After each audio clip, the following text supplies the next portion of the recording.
نحمده ونصلي على رسوله الكريم أما بعد أعوذ بالله من الشيطان الرجيم بسم الله الرحمن الرحيم فاسألوا أهل الذكر إن كنتم لا تعلمون وقال تعالى تلك الأيام نداولها بين الناس صدق اللہ العظیم۔ عزیز طالبات، انسان کا دین دو راستوں سے تباہ ہوتا ہے، شبہات سے، ڈاؤٹ سے،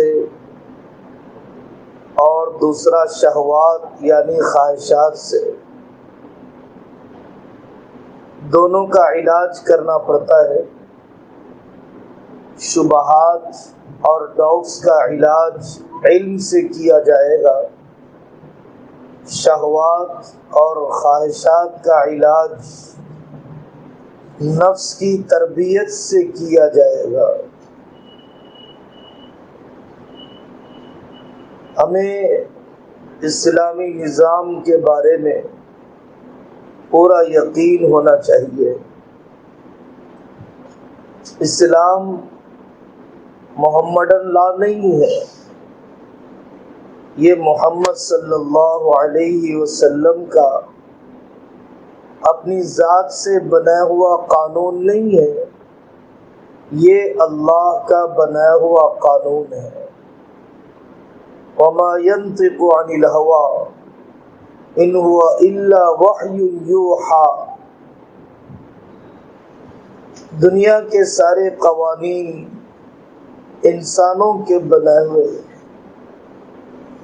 انسان بڑا کمزور ہے، وَخُلِقَ الْإِنسَانُ ضَعِيفًا، انسان کا علم بہت تھوڑا ہے۔ وَمَا أُوتِيتُم مِّنَ الْعِلْمِ إِلَّا قَلِيلًا، انسان بے صبرا اور بخیل ہے۔ إِذَا مَسَّهُ الشَّرُّ جَزُوعًا وَإِذَا مَسَّهُ الْخَيْرُ مَنُوعًا، انسان بڑا ظالم اور جاہل ہے۔ انہو کان ظلوما جہولا، بنانے والے اللہ نے انسان کی یہ کمزوریاں بتلائی ہے۔ انسانوں کے بنائے ہوئے جو قوانین ہیں، لاز ہیں، اس کے اندر بھی وہی کمزوریاں ہیں جو انسانوں کے اندر ہے۔ انسانوں کے بنائے ہوئے قانون بدلتے رہتے ہیں، اللہ کا بنا ہوا قانون نہیں بدلتا ہے۔ اللہ کے بنائے ہوئے قانون میں مرد کا بھی بھلا ہے، عورت کا بھی بھلا ہے، بادشاہ کا بھی نفع ہے، ماتحتوں کا بھی نفع ہے، پبلک بینیفٹس بھی ہے، اور حکومت کا نظام چلانے والوں کے مفادات بھی ہے۔ اللہ کی شریعت پر عمل کرنا۔ ثم جعلناک علی شریعۃ من الامر فاتبعها ولا تتبع اهواء الذین لا يعلمون، خواہش پرستوں کے راستے پر نہ چلو، اللہ کے بنائے ہوئے قانون پر چلو۔ بڑی عزت دی اسلام نے عورت کو پردے میں چھپا کر۔ چھپی ہوئی چیز کی ہی قدر ہوا کرتی ہے۔ بڑی عزت دی اسلام نے حیا پیدا کر کے کہ مرد کے دل میں سوائے بیوی کے کوئی اور نہ رہے، مرد کے دل میں سوائے بیوی کے کوئی اور نہ رہے۔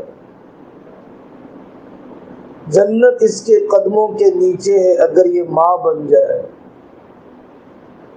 اور اگر بہن بن جائے۔ آقا صلی اللہ علیہ وسلم نے اپنی دودھ شریک رضاعی بہن حضرت شیمہ کے ساتھ بھی اکرام کا معاملہ کیا۔ اگر ایک بیٹی پیدا ہو جائے، دو بیٹی پیدا ہو جائے، تو ایسی ماں بڑی نیک بخت ہے جو پہلے بیٹی کی پیدائش کا ذریعہ بنتی ہو، بیٹی کی پیدائش کا ذریعہ بنتی ہو۔ کوئی عورت نبی نہیں بنی ہے، لیکن ہر نبی عورت کی گود میں ہی پلے ہے۔ سورہ مریم ہے عورت کے نام سے۔ حضرت عائشہ رضی اللہ عنہ کی پاک دامنی پر پورا قرآن کا ایک رکوع اتر آیا۔ مرد اور عورت ثواب میں برابر ہے، آخرت میں برابر ہے۔ من عمل صالحا من ذکر او انثى وهو مؤمن فلنحيينه حیاتا طیبہ۔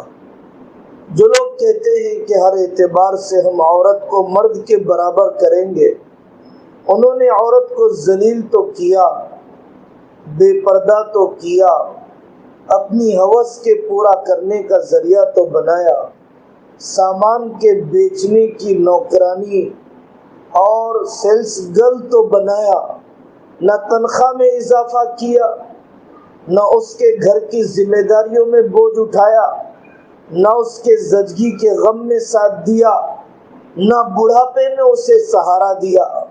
حسن کے ڈھلنے کے بعد، جوانی کی چمک دمک کے لٹنے کے بعد اس بیچاری کو زمین پر کوئی عزت نہ ملی۔ ہماری عورتیں جتنی بوڑھی ہو جاتی ہیں، ہندوستانی اور ایشین کلچر میں، اتنا اس بوڑھی عورت کا مقام بنتے جاتا ہے۔ دادی کا رعب و دبدبہ، نانی کی محبتیں ہمارے معاشرے کے اندر پائی جاتی ہے۔ مقام دیا اللہ تبارک و تعالیٰ نے عورت کو میراث کے حصوں میں، کبھی مرد سے آدھا ملتا ہے، کبھی مرد کے برابر ملتا ہے، کبھی مرد سے زیادہ ملتا ہے، اور بعض صورتوں میں صرف عورت کو ملتا ہے، مرد کو میراث میں حصہ نہیں ملتا ہے۔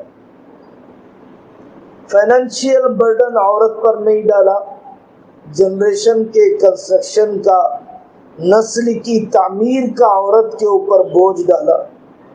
مرد کو حصہ جب بھی زیادہ دیا گیا، اس لیے دیا گیا کہ اس کی گردن پر ذمہ داری ہے اس کی بیوی کی، اس کی گردن پر ذمہ داری ہے اس کے ماں کے اخراجات کی، اور ان بہنوں کی جن کا نکاح ہو گیا، ان بہنوں کی جو نکاح کے بعد طلاق وغیرہ بیوہ ہو کر واپس آ گئی، اس کی ذمہ داری دوبارہ باپ پر ہے، دوبارہ بھائی پر ہے۔ اللہ تبارک و تعالیٰ نے عورت کو مقام دیا۔ ناپاکی کے زمانے میں ذکر کر سکتی ہے اور درود شریف پڑھ سکتی ہے۔ مقام دیا، چاہے یہ جوانی میں ہو یا بڑھاپے میں ہو، چاہے وہ سفید رنگ کی ہو یا کسی اور رنگ کی ہو۔ سیرت کی بنیاد پر نکاح کرنے کے لیے کہا۔ صورت آدمی کے اختیار میں نہیں ہے، صورت اور رنگت سے زندگیاں نہیں چلا کرتی ہے۔ پردہ اسلام میں جب بھی عورتوں نے کیا، اپنی چاہت سے کیا، کسی دباؤ میں نہیں کیا ہے۔ صحابیات نے پردہ، یا رسول اللہ ہمارے پاس اتنی چادر نہیں ہوتی ہے ہر عورت برقع پہن کر آئے۔ اللہ کے رسول صلی اللہ علیہ وسلم نے فرمایا، جس کے پاس چادر نہ ہو وہ چادر والی عورت کے اندر گھس جائے، لیکن بغیر چادر کے نہ آئے۔ اسلام کے آنے سے پہلے عورت کو کتنا ذلیل کیا گیا، اب بھی یورپ کے معاشرے میں کتنا ذلیل کیا جاتا ہے، کتنا ذلیل کیا جاتا ہے۔ تنخواہیں مردوں سے کم ہوا کرتی ہے، ذمہ داریاں گھر کے دکان کی بھی ہے، مکان کی بھی ہے، شوہر کی بھی ہے، اولاد کی بھی ہے۔ کتنا کمزور کر دیا انہوں نے مرد اور عورت کے رشتے کو، فائنینشیل انڈیپینڈنٹ بنا دیا، ڈیسیشن میں بھی انڈیپینڈنٹ بنا دیا۔ رشتے کمزور ہونے لگ جاتے ہیں، بدگمانیاں پیدا ہونے لگ جاتی ہے۔ پردہ تو ہر مذہب میں رہا۔ حضرت مریم کا جسم دیکھو، پردہ ڈھانکی ہوئی۔ اس ملک کے ہندوانہ قدیم کلچر کو دیکھو، مورتیوں کا جسم بھی چھپا ہوا۔ پردہ تو عقل کا تقاضا ہے، فطرت کا تقاضا ہے۔ قیمتی نازک چیز کو چھپا کر رکھا جاتا ہے، آنکھوں کی پتلی کو چھپا کر رکھا گیا، دل کو پھسلیوں میں رکھا گیا، دماغ کو ہڈی کے خول میں رکھا گیا۔ اس لیے پردہ خدائی تحفہ ہے، پردہ خدائی تحفہ ہے۔ اسلامی تعلیم کا اعتدال دیکھو، ماں باپ سے کہا کہ بچوں سے رائے لے شادی کے بارے میں، اور بچوں سے کہا کہ ماں باپ کے تجربے سے فائدہ اٹھائے۔ یہ بھی پسند نہیں کیا گیا کہ ماں باپ اپنی پسند لڑکے لڑکی پر تھوپے، اور یہ بھی پسند نہیں کیا گیا کہ لڑکے لڑکیاں اپنی پسند سے شادی کر لیں ماں باپ کے تجربے کو نظر انداز کرتے ہوئے۔ حدیث میں ہے وہ عورتیں بے حیا ہیں جو اپنے ماں باپ کے بغیر، گواہوں کے بغیر نکاح کر لیتی، بے حیا ہے۔ فلم کی دنیا الگ ہوتی ہے، فیلڈ کی دنیا الگ ہوتی ہے، خواب کی دنیا الگ ہوتی ہے، حقیقت کی دنیا الگ ہوتی ہے۔ جو مرد نکاح کے بغیر محبت کا اظہار کر رہا ہے وہ زنا کی طرف بڑھ رہا ہے، وہ محبت نہیں ہے۔ جو مرد محبت کے لیے جسم کے قریب ہونا چاہتا ہے وہ محبت کرنا نہیں چاہتا، بلکہ اس عورت کی عزت و عفت سے کھلواڑ کرنا چاہتا ہے۔ مرد خود غرض ہوتا ہے اپنی ہوس کے پورا کرنے میں، قسموں کے دلانے میں، وعدوں کی وفائی میں۔ اسی لیے کہا گیا حیا، حیا تمہیں تقوی والے شوہر دلائیں گے، اور بے حیائی گندے شوہر کی طرف لے جائے گی۔ الزانی لا ينکح الا زانیۃ او مشرکہ والزانیۃ لا ينکحها الا زان او مشرک۔ حیا سب سے بڑا کمال ہے عورت کا، سب سے بڑا کیریئر پریکٹس کرنا نہیں ہے، سب سے بڑا کیریئر اونچی تنخواہ نہیں ہے، سب سے بڑا کیریئر پروموشن ہونا نہیں ہے۔ گھر آباد کرنا کیریئر ہے، شوہر کو نبھانا کیریئر ہے، ساس کے سامنے غصہ پینا کیریئر ہے۔ اور عورت کی پرسنالٹی اسٹیٹ ٹاپر آنے سے نہیں، علم حاصل کرو، علم حاصل کرو، لیکن کچن کا آباد کرنا اور اپنے گھر کو بنانا اور اپنے رشتوں کے دیکھ بھال کا سلیقہ سیکھنا، یہ عورت کا حقیقی کمال ہے، یہ عورت کا حقیقی کمال ہے، یہ عورت کا حقیقی کمال ہے۔ اس زمانے میں بڑا اعتراض کیا گیا، حضرت عائشہ رضی اللہ عنہا کی رخصتی 9 سال کی عمر میں کیسی ہو گئی؟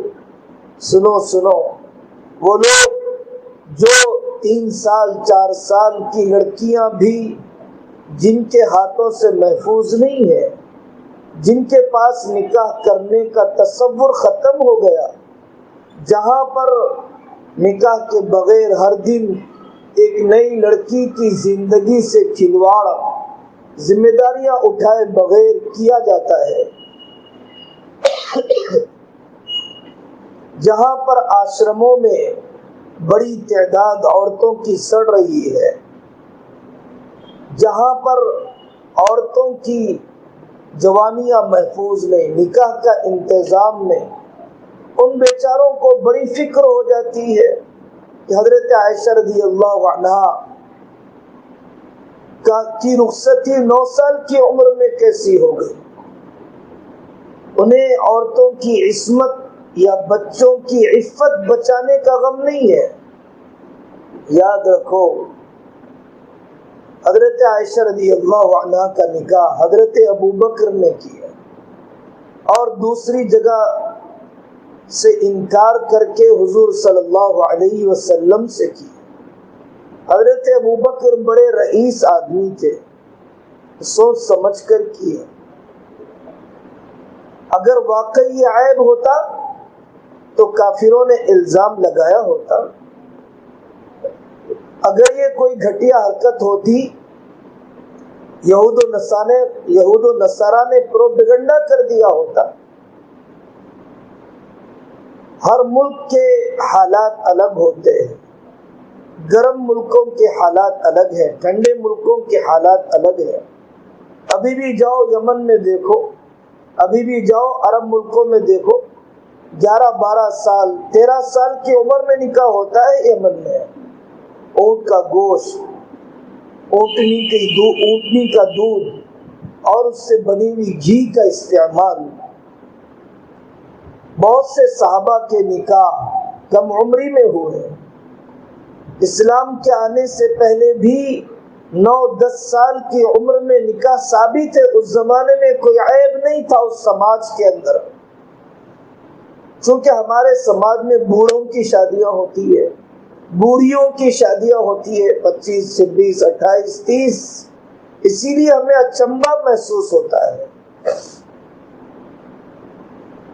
وہ نکاح اس لیے ہوا کہ آقا صلی اللہ علیہ وسلم کی 53 سال سے زیادہ کی عمر بیواؤں کے ساتھ گزری، بے داغ گزری، صاف ذہن، علم کو لے آئندہ کی نسلوں تک پہنچائے، زیادہ عمر جیے، اسی لیے حضرت عائشہ سے نکاح کروایا اللہ نے۔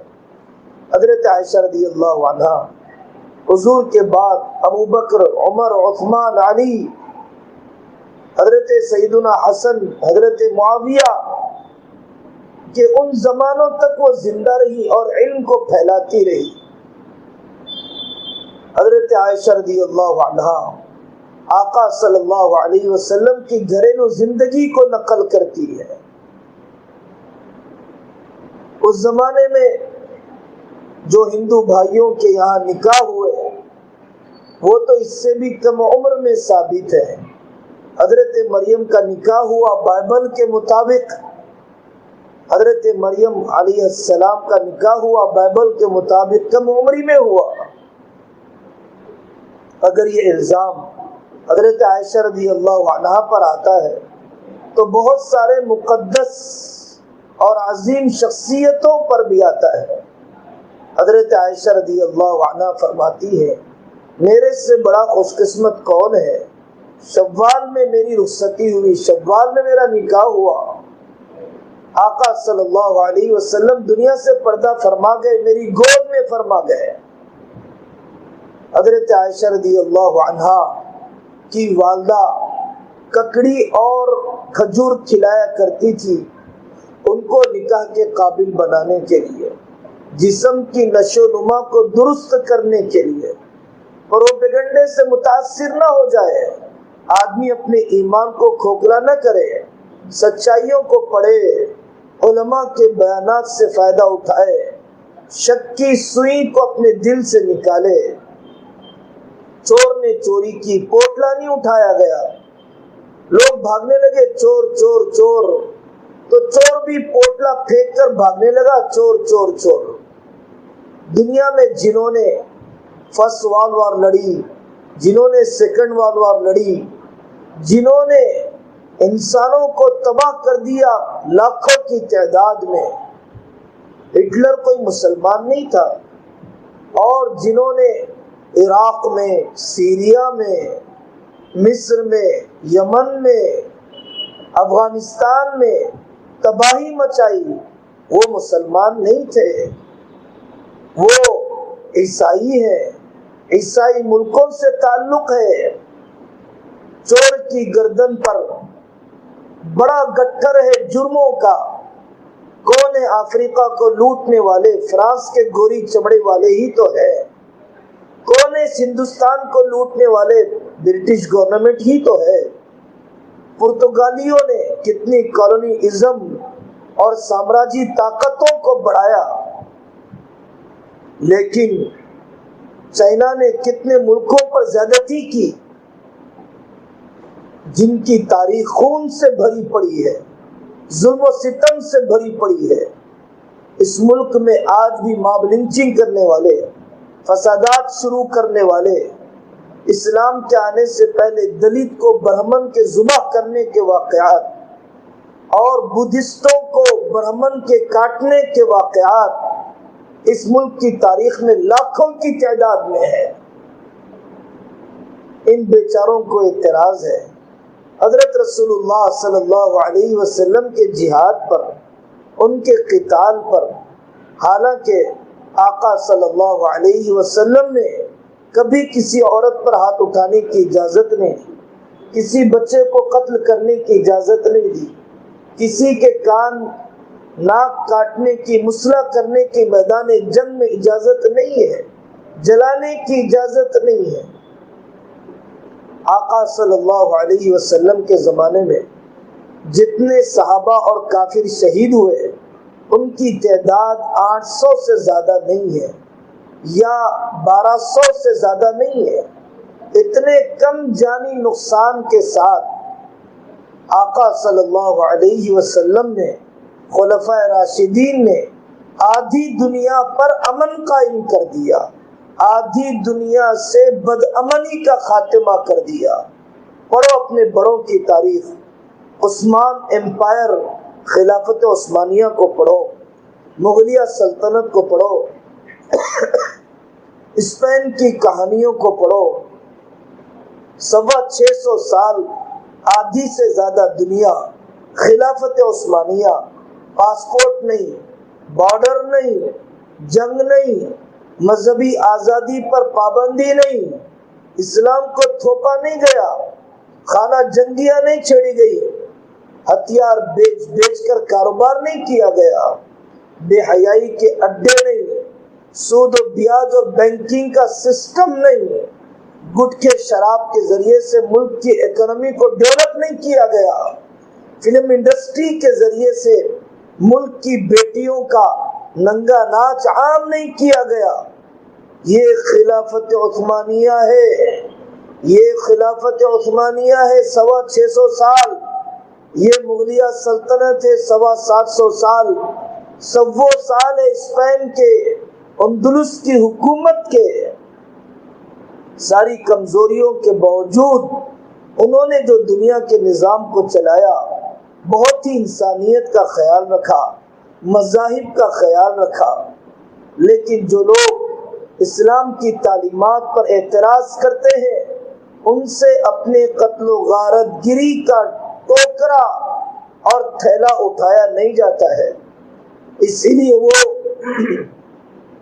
اس پالیسی پر چلنے لگ گئے کہ جھوٹ اتنا بولا جائے کہ سچ سمجھا جانے لگے، اور ہم مرعوبیت اور ذہنی غلامی کی طرف بڑھنے لگ گئے، مرعوبیت اور ذہنی غلامی کی طرف۔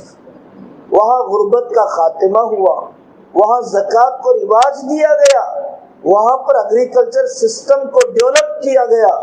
ہندوستان کو سونے کی چڑیا کہا جاتا تھا، مٹی کی گڑیا نہیں کہا جاتا تھا، سونے کی چڑیا تھی، تبھی تو انگریز یہاں پر آیا۔ سونے کی چڑیا تھی تبھی تو یہاں کی لائبریریوں کو انگریز نے لوٹا، یہاں کے ہیروں کو اپنے برٹش لائبریری اور میوزیم کے اندر منتقل کیا، اور جو کچھ زیادتیاں کی اس نے کی۔ گوری چمڑیاں تھیں لیکن باطن کے اندھیرے تھے، اور ہم ان کے ذہنی غلام بن گئے، ان کو امام کی نظر سے دیکھنے لگ گئے۔ قرآن کی 24 آیتوں پر اعتراض، جہاں کافر مل جائے قتل کر دو۔ اسلام میں کوئی اجازت نہیں ہے بے گناہ کے قتل کی، مظلوم کے بے گناہ اور معصوم کے قتل کی اجازت نہیں ہے۔ قرآن کی وہ آیتیں کس سچویشن سے متعلق ہے؟ میدان جنگ میں دشمن ایک طرف سے آ رہا ہے، آگ لگ گئی، فائر بریگیڈ کی گاڑی آنے لگی، 10 آدمی کھڑے ہو گئے، ہم تجھے آگے جانے نہیں دیں گے، بستی جل رہی ہے، ہم تمہیں آگے جانے نہیں دیں گے۔ عقل مندی کا تقاضا یہ ہے، وہ 10 پر سے فائر بریگیڈ کی گاڑی چلا دی جائے گی پوری بستی کو بچانے کے لیے۔ اسی طریقے سے چند شریروں، چند شرپسندوں، چند فسادیوں کے پھوڑے کو کاٹنے کا حکم دیا گیا تاکہ انسانیت کو امن مل جائے، تاکہ انسانیت کو امن مل جائے۔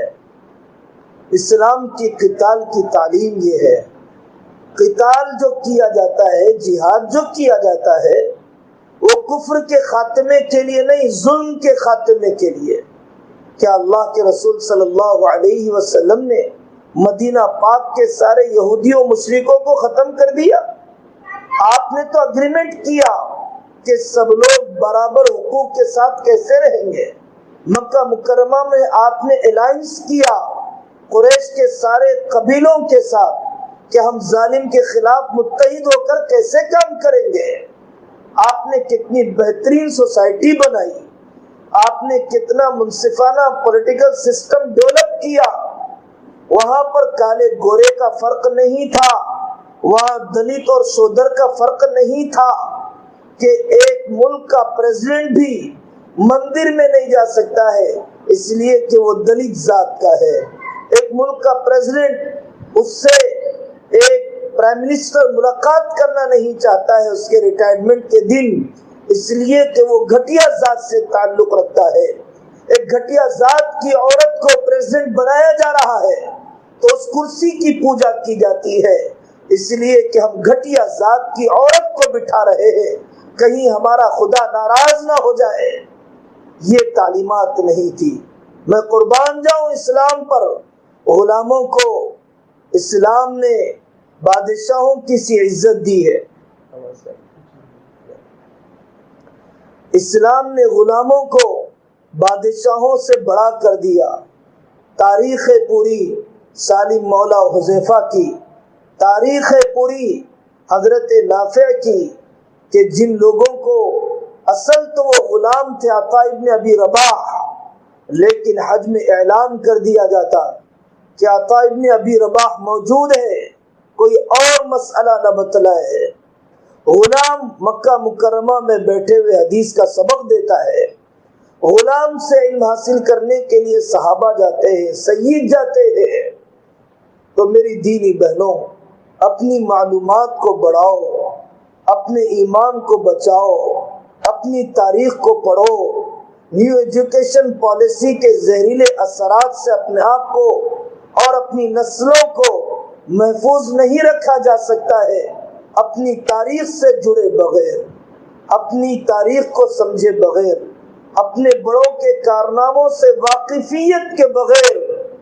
اورنگزیب کی دھول تک یہ نہیں پہنچتے ہیں کہ جس اورنگزیب نے اسکیمز نہیں، اسکینڈلز نہیں، جی ڈی پی کو نہیں گرایا، سرحدوں کو نہیں سکیڑا، 12 سال 14 سال نہیں 50 سال حکومت کی ہے، سرحدوں کو بڑھایا، اپنے والد کو آگرہ کے قلعے میں ڈالا صرف اس لیے کہ والد کے فیصلے غلط ہیں، اپنے بھائیوں کو بند کر دیا کیونکہ یہ ملک کے لیے نقصان دہ ہو رہے ہیں، اپنے خاندان کو دبایا، ملک کا نقصان نہیں کیا۔ یہ وہ لوگ جو ملک کو لوٹ کر اپنے خاندانوں کو بچاتے ہیں، ملکوں میں دولتیں منتقل کرتے ہیں، وہ اورنگزیب رحمت اللہ علیہ کی دھول کے برابر نہیں جو ٹوپی بیچ کر اپنا گزارا کرتا، قرآن لکھ کر اپنے روٹی روزی کا انتظام کرتا۔ کیوں مردوں سے ڈرتے ہو؟ اپنا کریکٹر بناؤ۔ اگر ٹیپو سلطان کے مقابلے میں دوسرا ٹیپو سلطان بن کر تو بتلاؤ، ایک اورنگ آباد کے مقابلے میں دوسرا اورنگ آباد تعمیر کر کے تو بتلاؤ۔ نئے شہر تو تعمیر نہیں کیے جاتے لیکن شہروں کے نام ضرور بدل دیے جاتے ہیں۔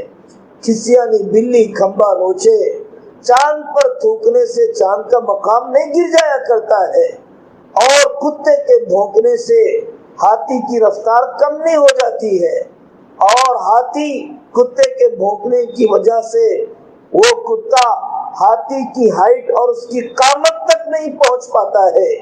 ٹیپو سلطان رحمت اللہ علیہ میسور کے میوزیم میں جا کر دیکھو، انہوں نے کیسے یہاں کی پنڈتوں اور وہاں کے رہنے والے ہندوؤں کو آپ نے مراعات دی، ہندو لڑکیوں نے اپنی جان دے دی ٹیپو سلطان رحمت اللہ علیہ کو بچانے کے لیے۔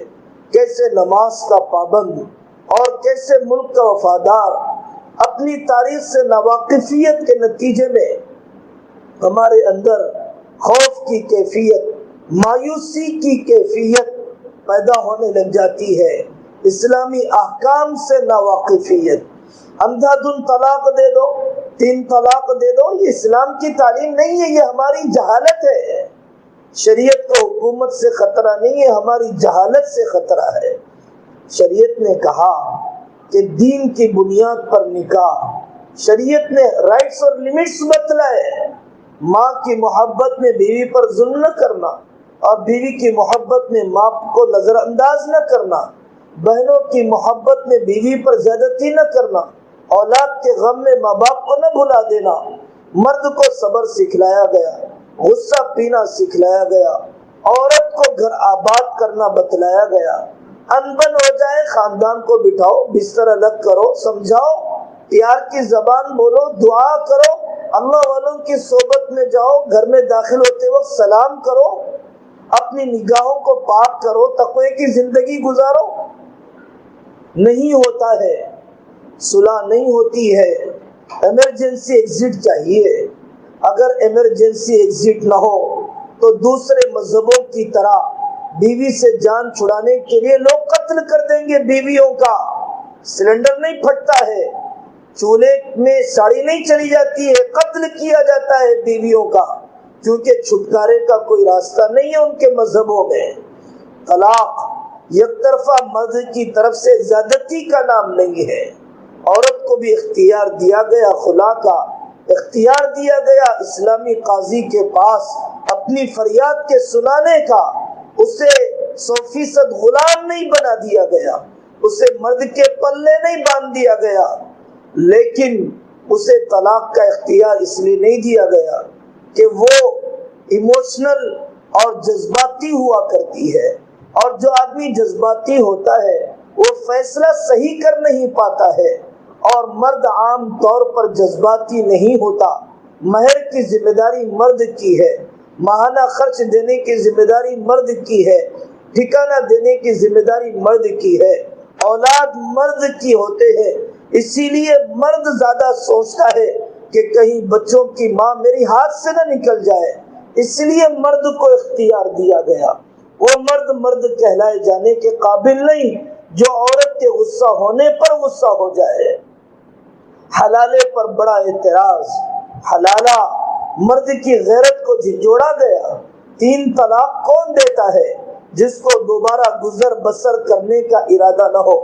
وہ لوگ نادان ہیں جو آخری گولی پہلے دن ہی چھوڑ دیتے ہیں، وہ مرد بزدل ہے جو طلاق کی دھمکیاں دیا کرتے ہیں، وہ عورتیں بہت نادان ہیں جو خلا پر جلد بازی کرتی ہیں۔ حدیث میں کہا گیا لعن اللہ الذواقین والذواقات، اللہ تعالیٰ لعنت برساتے ہیں جو نکاح میں جلدی کرے، طلاق میں جلدی کرے۔ سکھایا گیا شوہر کے خلاف بیوی کو نہ اکساؤ اور نوکر کو آقا کے خلاف نہ ورغلاؤ۔ ایسی بات بیٹی کے سامنے نہ کرو کہ اس کا اعتماد شوہر پر سے اڑ جائے۔ بتلایا گیا بیوی شوہر کا مزاج ایک کبھی نہیں بنایا اللہ نے، ماں بیٹی کا مزاج ایک نہیں، 2 بہنوں کا مزاج ایک نہیں، بھائی بہن کا مزاج، کتنی لڑائیاں ہوتی ہیں دن بھر میں 2 بہنوں کے درمیان۔ مزاجوں کے صبر کرے بغیر، مزاجوں کے نبھائے بغیر کوئی انسانی سماج میں نہیں رہ سکتا ہے۔ جاؤ جنگل میں رہ جاؤ، اگر انسانوں کی بستی میں رہنا ہے تو مزاجوں کو نبھانا پڑے گا، صبر کرنا پڑے گا۔ دوسرے بھی ہماری بدمزاجی پر صبر کر رہے ہیں۔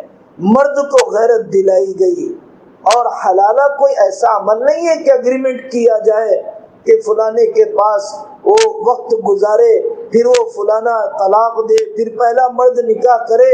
اس پر تو اللہ کی لعنت برستی ہے۔ اگر حالات بن گئے اور کسی اور کے ساتھ بھی گھر نہ بچ سکا، اب پہلے مرد کی طرف آنے کا دروازہ کھلا رکھا گیا۔ لیکن رسول اللہ صلی اللہ علیہ وسلم کے زمانے میں اور کسی دور میں اس قسم کے واقعات کبھی نہیں ہوتے تھے۔ ان لوگوں کو بے حیائی کے اڈوں پر اعتراض نہیں ہے، بے حیا عورتوں کو لائسنس دینے پر اعتراض نہیں ہے، ایڈز کی بیماری کے پھیلانے پر اعتراض نہیں ہے، اور پتہ نہیں کون کون سے بے حیائی کے دروازے کھولنے والے کاموں کو روکنے کا غم نہیں ہے، ان کو شریعت کے اس حکم پر اعتراض ہے۔ یہ کوئی خیر خواہ نہیں ہے، عورتوں کے حق میں خیر خواہ نہیں ہے۔ ہمارے دل میں جو چبھن آئی اپنی کم علمی کی وجہ سے آئی ہے۔ یہ جامعہ کے ہاسٹل میں قیام، یہ تبلیغی جماعت کی نقل و حرکت، یہ علماء سے تعلق۔ آخری بات کہتا ہوں، مولانا عبد الباری ندوی رحمۃ اللہ علیہ بہت بڑا فلاسفر گزرا ہے، انہوں نے ایسی کتابیں لکھی۔ عثمانیہ یونیورسٹی کے صدر شعبہ دینیات سائنس نے ان کے ہاتھ پر اسلام قبول کیا۔ انہوں نے مرنے سے پہلے اپنی بیٹیوں کو وصیت لکھی۔ وصیت میں لکھا، بیٹا میں نوابوں کی صحبت میں بھی رہا، لکھنؤ حیدرآباد کے نوابوں کی صحبت میں رہے تھے وہ، اور حضرت تھانوی اور دیگر بزرگوں اللہ والوں کی صحبت میں بھی رہا۔ یاد رکھنا بیٹا، جس کے پاس جتنا اللہ تھا اس کے پاس اتنا سکون ملا۔ دولت والوں کے پاس سکون نہ ملا، ولایت والوں کے پاس سکون ملا۔ اللہ کے راستے کی محنت سے جڑی رہو اور اللہ والوں سے قدم قدم پر پوچھ کر چلو۔ اللہ تبارک و تعالی ہماری زندگیوں کو آباد فرمائے، مناسب رشتے مقدر فرمائے، اور نیک صالح صحت مند اولاد اور نسل کے وجود میں آنے کا اللہ تمہیں ذریعہ بنائے۔ اللہ تمہارے ماں باپ کو بہترین بدلہ عطا فرمائے، انہیں وطن کی روزیاں حلال روزیاں عطا فرمائے، قرضوں کو ادا فرمائے، ان کے بوجھ کو ہلکا فرمائے، بہنوں بھائیوں کے نکاح، ذاتی مکان کا انتظام اللہ تعالیٰ ان کے لیے بھی فرمائے، اور انہیں اور ہمیں دین اور دعوت کی خدمت کے لیے اللہ قبول فرمائے۔ وآخر دعوانا ان الحمد للہ رب العالمین۔ اللهم صل على محمد النبي الأمي وعلى آله وسلم تسليما۔ اللهم علمنا ما ينفعنا وانفعنا بما علمتنا وزدنا علما نافعا۔ اللهم آتنا بفضلك أفضل ما تؤتي عبادك الصالحين، وصلى الله تعالى على خير خلقه محمد وعلى آله وأصحابه أجمعين، والحمد لله رب العالمين۔